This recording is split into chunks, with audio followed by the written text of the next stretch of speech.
আন্তর্জাতিক এই গণতন্ত্র দিবস অত্যন্ত গুরুত্ব বহন করে এবং আগামী তারিখ ইনশাআল্লাহ এই সমাবেশটি এমন একটি অবয়বে আমরা করার চেষ্টা করছি যার মাধ্যমে প্রমাণিত হবে এদেশের মানুষ গণতন্ত্র প্রিয়, এদেশের মানুষ গণতান্ত্রিক দল বাংলাদেশ জাতীয়তাবাদী দলের সাথে আছে এবং এদেশের মানুষ বিএনপি এবং কর্তৃক ঘোষিত 31 দফা কর্মসূচি যেটি এখন জনগণের কর্মসূচি, সেই কর্মসূচির সাথে এই দেশের সংখ্যাগরিষ্ঠ মানুষ অবস্থান করছে এবং সেই জন্যই কালকের এই সমাবেশে প্রধান অতিথি হিসাবে উপস্থিত থাকবেন বাংলাদেশ জাতীয়তাবাদী দলের সংগ্রামী ভারপ্রাপ্ত চেয়ারম্যান জনাব দেশনায়ক তারেক রহমান এবং এইটি আমাদের কেন্দ্রীয় কর্মসূচি যেহেতু এই সভাপতিত্ব দায়িত্ব পালন করবেন বাংলাদেশ জাতীয়তাবাদী দলের সংগ্রামী মহাসচিব আন্দোলন সংগ্রামের নেতা জনাব মির্জা ফখরুল ইসলাম আলমগীর। আর এর পাশাপাশি সারা বাংলাদেশের বিভাগীয় শহরগুলোতে আমাদের জাতীয় নেতৃবৃন্দের নেতৃত্বে আমাদের গণতন্ত্রের র্যালি হবে, সেখানে জাতীয় নেতৃবৃন্দ এবং ওই বিভাগ সমূহ থেকে আমাদের যারা কেন্দ্রীয় নেতৃবৃন্দ রয়েছেন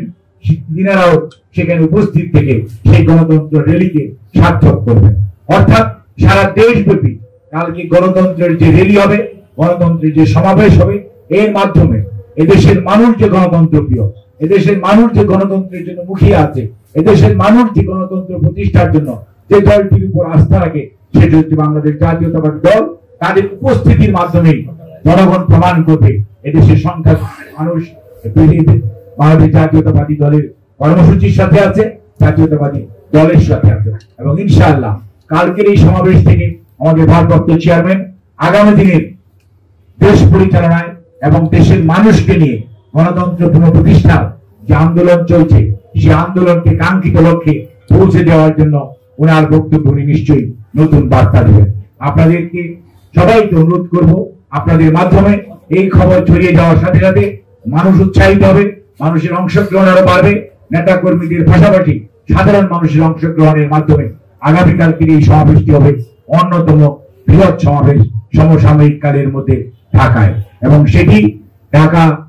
বাংলাদেশ জাতীয়তাবাদী দলের কেন্দ্রীয় কার্যালয়ের সামনে অর্থাৎ নয়াপল্টনে অনুষ্ঠিত হবে। আমরা অফিসিয়ালি 2:30 থেকে ইনশাআল্লাহ আমরা অনুষ্ঠান শুরু করার চিন্তা করছি, তবে আমরা 3টার মধ্যে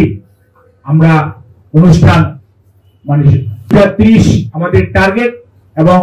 এই টার্গেটকে সামনে রেখে আমরা এগিয়ে যাচ্ছি, কারণ দিন ছোট হয়ে যাচ্ছে। যেহেতু দিন ছোট হয়ে যাচ্ছে, আসরের নামাজের বিরতির বিষয় আছে, সবকিছু মিলিয়ে আমাদের টার্গেট হচ্ছে 2:30 থেকে আমাদের সমাবেশ ইনশাআল্লাহ